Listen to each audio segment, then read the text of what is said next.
네, 잠시 연합뉴스TV는 문정인 통일 외교안보 특보와 특별대담을 방송합니다. 문 특보가 미국에서 귀국한 이후 처음으로 갖는 인터뷰인데요. 네, 어떤 내용을 주목해야 할지 먼저 정치부 팽재용 기자와 함께 이야기 나눠보겠습니다. 팽 기자 어서 오세요. 네, 안녕하십니까. 네.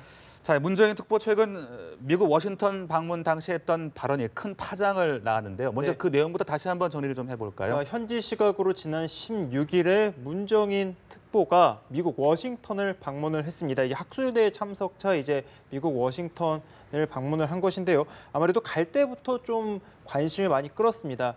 통일 외교 안보 특사이고 그리고 무엇보다 지금 한미 정상회담이 이제 다음 주로 다가온 상황이기 때문에 이 문정인 특보가 가서 어떤 발언을 할지가 매우 주목을 받았었는데 이제 문정인 특보의 발언이 심상치가 않았습니다. 가장 주목을 받았던 논란이 이제 바로 북한이 핵을 동결할 시에 미국의 전략 자산과 그리고 한미 군사훈련을 축소해야 한다라는 입장을 밝힌 것이었고요. 그리고 또 사드에 대한 이야기도 과감하게 했었는데 이제 워싱턴 이 특파원들과의 간담회에서 이 사드 때문에 이 한미 동맹이 깨지면 그것이 무슨 동맹이겠느냐라면서 이런 발언들이 이제 매우 주목을 받았습니다. 그래서 아무래도 특히 이제 특보라는 자리가 문재인 대통령과 또 가까운 자리가 아니겠느냐라는 추측이 또 나오면서 혹시 이 발언이 문재인 대통령의 뜻과 같지 않겠느냐라는 여러 가지 해석이 나오기도 했었고 그리고 문정인 특보의 이제 아무래도 미국에서 있던 행보들이 이제 계속 주목을 받아서 귀국 시에도 굉장히 또 주목을 받았습니다. 귀국할 때 새벽 4시에 한국에 도착을 했는데 공항에 기자들이 몰려서 문정인 특보에게 어떤 취지로 한 말이냐 그리고 어떤 의도가 있느냐라고 질문이 막 쏟아졌었는데 그 당시 문정인 특보는 간단한 입장, 학자로서 내 생각을 이야기한 것뿐 선택은 대통령의 몫이다라는 입장만 내놓고 수많은 이제 논란에 대해서는 딱히 설명을 하지 않은 상황이었습니다. 그런데 이제 오늘 연합뉴스TV와 이제 미국에서 귀국한 뒤에 처음으로 갖는 인터뷰에서 여기에 대한 다양한 입장을 내놓았기 때문에 한번 주목해 볼 필요가 있을 것 같습니다. 네. 문 특보의 발언에 야당은 즉각 반발하며 사퇴를 요구했고 여당은 문제될 것이 없다 이런 입장이지 않습니까? 여야 간 공방이 계속 격화되는 모습이에요. 그렇습니다. 미국에서 문정인 특보가 한 말은 그대로 국내 정치에도 영향을 줬습니다. 바로 자유한국당이 그 발언이 알려지자마자 문정인 특보를 정면 비판했습니다. 특히 한미동맹의 근간을 흔드는 발언이 아니겠느냐라면서 문정인 특보가 당장 사퇴를 해야 된다. 그리고 문재인 대통령도 이 특보를 이렇게 임명한 것에 대해서 사과를 해라라면서 굉장히 공격적인 자세를 취했고요. 반면 여당은 학자로서 할 수 있는 말을 했고 특별히 문제될 것이 없다라면서 방어막을 치기도 했습니다. 근데 지금 또 국회 상황을 보면은 현재 국회가 여야 정국이 매우 첨예하게 대립하고 있는 상황 아니겠습니까?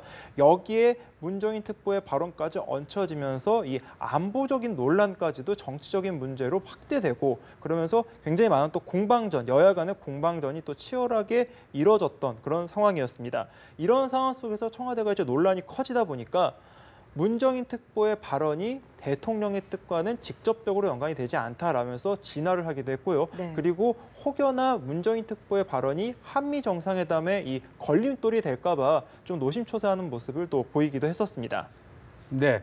자, 이 같은 논란에 대해서 문정인 특보의 여러 가지 이야기들 이제 저희가 직접 들어볼 수 있는 좋은 기회가 될 텐데 어떤 내용이 나왔는지 좀 몇 가지만 미리 알려주시죠. 이제 조금 있으면 바로 방송에서 그 내용들을 확인하실 수 있으실 텐데요. 저도 이제 앞서 이제 녹화된 이 방송을 좀 지켜보면서 몇 가지 눈여겨본 점이 문정인 특보가 북핵에 관해서 굉장히 좀 우리가 지금까지 봤었던 시각과는 다르게 북한이 지금 핵 문제가 상당히 심각하고 시간이 우리 편이 아니다 이렇게 발언을 했습니다. 그러니까 대북 제재가 현재 길어지고 있는 상황에서 북한이 굉장히 코너에 몰려 있고 조금만 더 압박을 가하면 우리에게 좀 더 이렇게 전략적으로 유리할 것이다라는 분석이 있었는데 이 분석과 정반대로 북한에게 시간을 주면은 오히려 문제가 될 수 있을 것이다라는 취지의 분석을 했고 이것이 이 워싱턴 발언과의 또 연계성이 분명히 있음을 또 시사하기도 했습니다. 방송에서 이 부분을 좀 눈여겨보시면 좋을 것 같고요.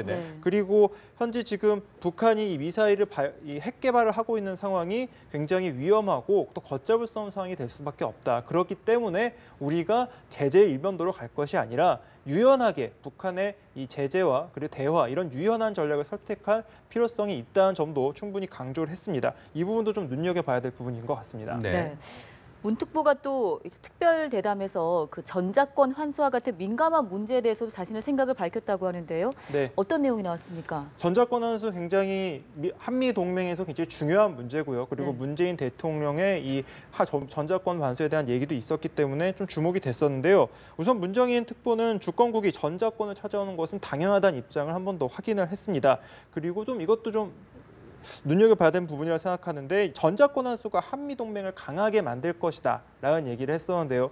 여기에 대한 자신의 그 생각도 한번 눈여겨 보시면은 이 문정인 교수의 주장을 좀 자세히 보시면 좋을 것 같습니다. 네.